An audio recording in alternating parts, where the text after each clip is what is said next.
lo que te pareces a mí, me enardezco. En lo que te diferencias, me horrorizo. Así se expresaba San Agustín en sus confesiones acerca de los animales, esos seres que enardecen y horrorizan al hombre, en tanto que se asemejan a él en muchas de sus características.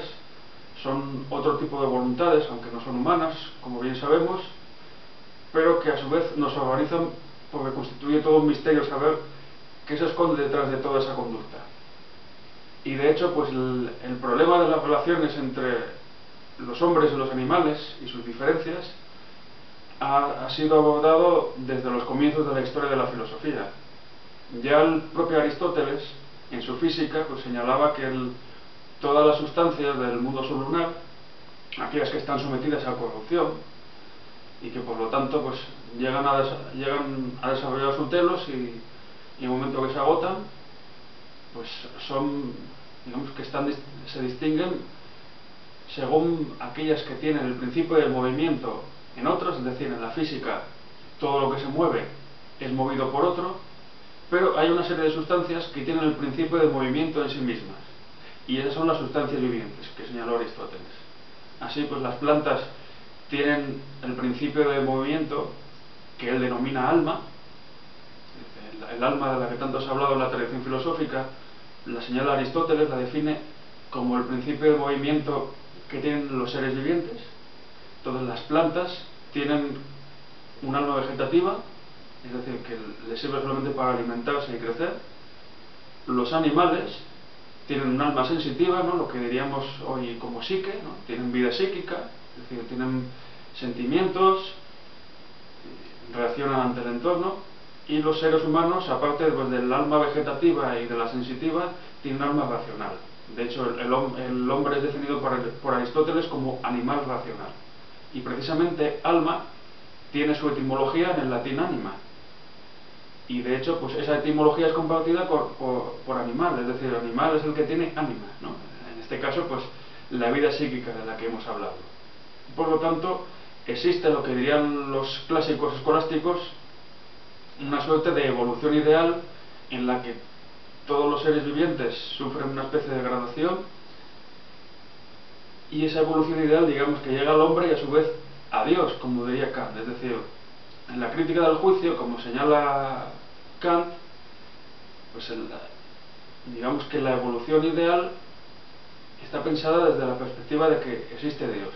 Por lo tanto, la finalidad del mundo pues es la de haber sido creado por Dios, como decía Santo Tomás, en la quinta vía para demostrar la existencia de Dios. Y por lo tanto, en ese sentido, pues el mundo tiene una finalidad subjetiva, que es la que marca Dios. Sin embargo, pese a que esta frase de San Agustín pues, sugería que los animales son en cierto modo parecidos al hombre, él defendía que los animales, no, pese a esa apariencia, pues no eran como el hombre. Es decir, los animales eran máquinas. El hombre era el único ser vivo de la creación, y el único ser que tiene racionalidad, y por lo tanto la única vida es la vida racional para San Agustín. Esa vida racional es la que le permite al hombre estar en gracia de Dios, recibir los dones de la gracia santificante, que son una suerte de dones intelectuales. Y de hecho el propio obispo de Hipona señala en algunos diálogos suyos, como de la cantidad del alma, que los animales son máquinas. El ejemplo que pone es que si agarramos una lombriz y la troceamos en varias partes, estas partes se mueven unas independientemente de otras. Una prueba pues de que no existe un principio unitario que unifique las sensaciones y los movimientos de ese animal. De hecho, algunos biólogos, incluso en el siglo XIX, como Jacob Loeb, señalaban que los animales, sobre todo algunos insectos, a los que se les arrebataban, pues, por ejemplo, las alas, mejor dicho, los sensores que tienen en la cabeza, pues se comportaban como las plantas. Es decir, empezaban a girar, a hacer tropismos y taxias, que son los movimientos que realizan las plantas buscando el sol, la luz del sol. Y eso demostraría que son máquinas. Evidentemente, este ejemplo de San Agustín fue seguido por muchos autores a lo largo de la historia. citaremos dos de ellos como característicos. El primero es el médico español Gómez Pereira, quien en su Antoniana Margarita de 1558, si no me equivoco, pues señalaba que los animales tienen que ser distintos a los hombres, no pueden tener alma, no pueden estar vivos. Y como ejemplo afirmaba pues que si estuvieran vivos, si fueran como nosotros, estaríamos provocándoles una gran crueldad, puesto que los obligamos a llevar pesadas cargas, los fustigamos, los torturamos, ¿no? Las famosas corridas de toro que son consideradas hoy día como tortura por los defensores de los derechos de los animales, y por lo tanto no pueden estar vivos, no pueden ser como los hombres. O sea, un argumento de hecho fundamental y muy sugerente en ese sentido. Como se suele decir, pues Pereira habría sido el precursor de Descartes, pero claro, realmente el precursor de Descartes y de Gómez Pereira y su teoría de los animales máquina, en el fondo viene de San Agustín. Y además es que ambos, tanto Pereira como Descartes, usan argumentos agustinianos, los propios de la gracia santificante. Es decir, como el hombre es racional y recibe precisamente gracias al logo los dones de la gracia de Dios, entonces los animales no pueden ser ni racionales ni tampoco vivos, ni tampoco pueden estar vivos. Y por lo tanto, la idea de la res cogitans y la res extensa que sostiene Gómez Pereira, o mejor dicho, Descartes, a través de Gómez Pereira, en el fondo es una idea que ya estaba en San Agustín, y es una idea teológica que ha tenido gran pregnancia, como estamos viendo. Y es más, algunos irían más allá y dirían que al igual que los animales son torturados porque no tienen alma, pues también algunos seres humanos serán considerados inferiores respecto a otros y podrán justamente pues ser a su vez maltratados. Ese podría ser uno de los fundamentos de la esclavitud. Es decir, los seres humanos que son esclavizados, los negros africanos que eran llevados a América para realizar los trabajos más duros, podría decirse que eran como animales y como no tenían alma, pues podían ser maltratados igual que las acémilas o los toros de los que hablaba Gómez Pereira.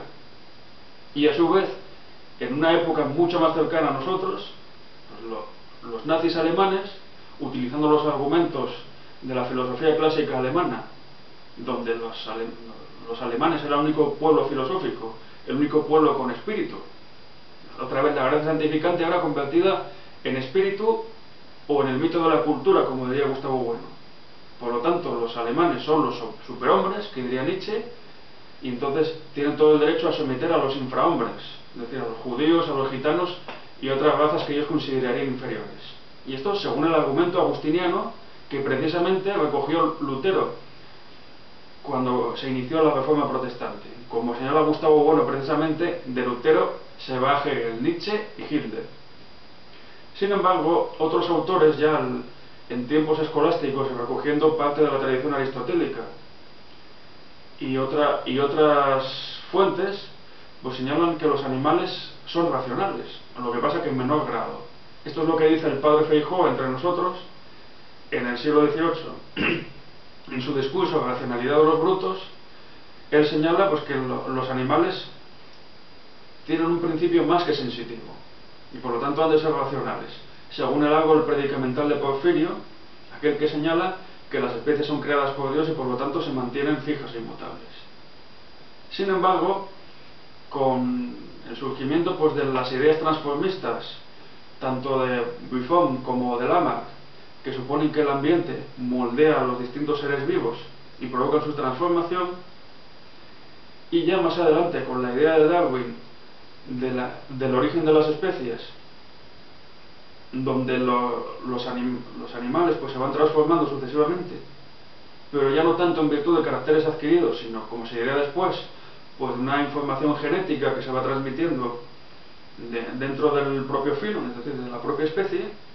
Pues la idea de una evolución ideal que tiene su culmen en Dios será sustituida por la idea de una transformación de distintos filums en otros, donde la finalidad ya no será subjetiva, no será la finalidad del Dios creador, sino una finalidad objetiva, donde los distintos filums en la lucha por la vida pues se van moldeando, por así decirlo, alrededor del ambiente, es decir, el ambiente es el que determina que determinadas especies sobrevivan y otras no. Y precisamente en virtud de esta idea darwiniana, los animales son en realidad pues, los primos lejanos, como diría Roger Fox, de los seres humanos, es decir, los grandes chimpancés, el gran simio que aparece en el famoso proyecto para los derechos de los animales, pues es el primo hermano del hombre, y por lo tanto la biología y todas las ciencias de la conducta comparada que relacionan al hombre con los animales nos han devuelto otra vez ante la perspectiva de esos seres que horrorizan y agradecen al hombre, los animales.